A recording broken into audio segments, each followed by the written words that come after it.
nasib laporan KPK yang akan diserahkan ke Kementerian Keuangan terkait temuan ASN pajak yang punya bisnis dan saham di 280 perusahaan?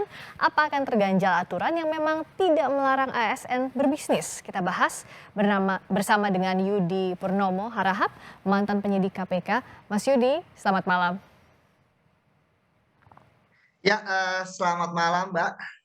Mas Yudi, kalau Pak Pahala Nainggolan tadi kan sebut kalau aturan yang sekarang itu memang tidak tegas melarang ASN berbisnis atau punya saham, misalnya sesuai dengan pernyataan juga Justinus Prastowo, staf sus Menteri Keuangan. Jadi sebenarnya kalau dari sisi aturan ini, laporan atau temuan KPK bisa ditindaklanjuti atau tidak, Mas?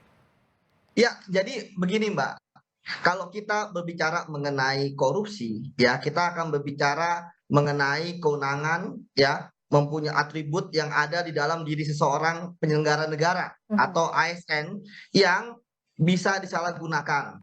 Jadi, kalau saya melihat ya dari 134 orang ya yang Ya. diduga mempunyai saham ya entah atas nama istri atau orang terdekatnya, saya pikir ini adalah sebuah modus yang paling kuno lah gitu kan Oke. dalam apa namanya kasus pajak ya. Mengapa? Karena memang layering dari antara pegawai pajak dan juga wajib pajak itu adalah konsultan pajak gitu kan. Di situ Oke.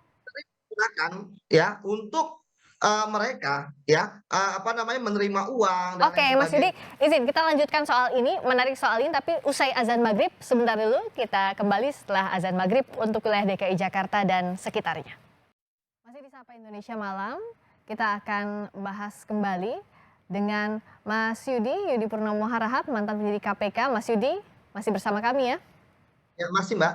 Nah, tolong dijelaskan tadi sebelum kita jeda bahwa apakah laporan dari KPK ini bisa ditindaklanjuti atau tidak? Dan bicara soal modus kuno itu seperti apa, Mas?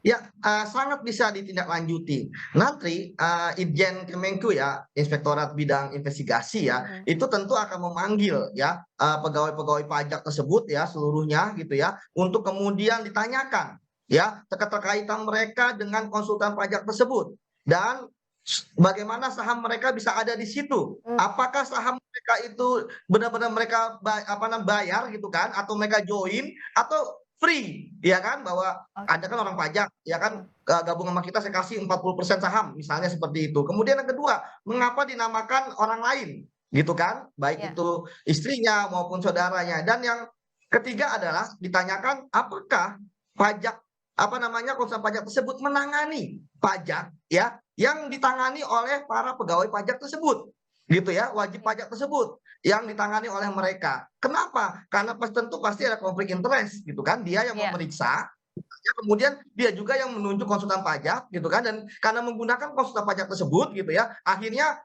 ya perusahaan tersebut sukses misalnya bisa turun pajaknya dari yang seharusnya dibayarkan. Seperti itu, Mbak. Oke. Nah, tapi bicara soal kasusnya tidak hanya ini kan, tidak hanya laporan 134 pegawai Kementerian Keuangan yang punya saham di 280 perusahaan. Tadi baru saja selesai konferensi pers dari Menko Polhukam Mahfud MD. Saya izin minta tanggapan juga dari Mas Yudi sedikit. Sebenarnya kalau misalnya tadi dugaan transaksi janggal 300 triliun bentuknya tindak pidana pencucian uang. Apakah bagaimana publik memaknai ini? Kalau TPPU itu seperti apa dan bagaimana mengejarnya? Apakah itu kerugian negara atau bukan? Seperti apa, Mas?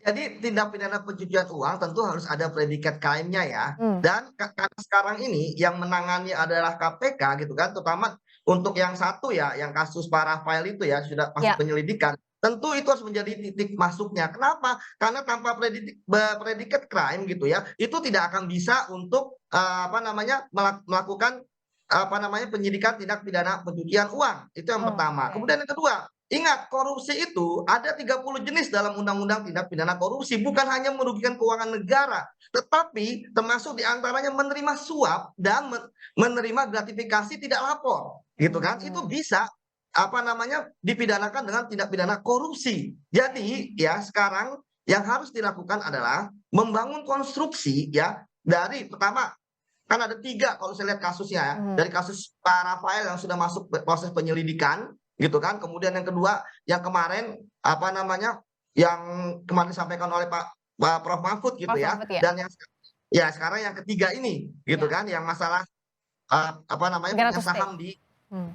konsultan keuangan gitu Ya. kan, konsultan pajak gitu ya. Jadi itu yang harus dipilah satu-satu gitu kan biar semuanya bergerak. Dan saya pikir ketika KPK kemudian melimpahkan ya masalah saham gitu ya, artinya Oke. memang harus diperdalam oleh Menteri Keuangan. Yang paling penting adalah satu yang saya lihat bahwa apakah konsultan pajak tersebut menangani ya kasus yang sedang pekerjaan yang sedang dikerjakan oleh pegawai pajak tersebut. Oke. Kalau ketemu gitu kan, nah itu dapatlah apa yang dinamakan dengan adanya suatu niat jahat seperti itu, Oke. mens rea seperti itu.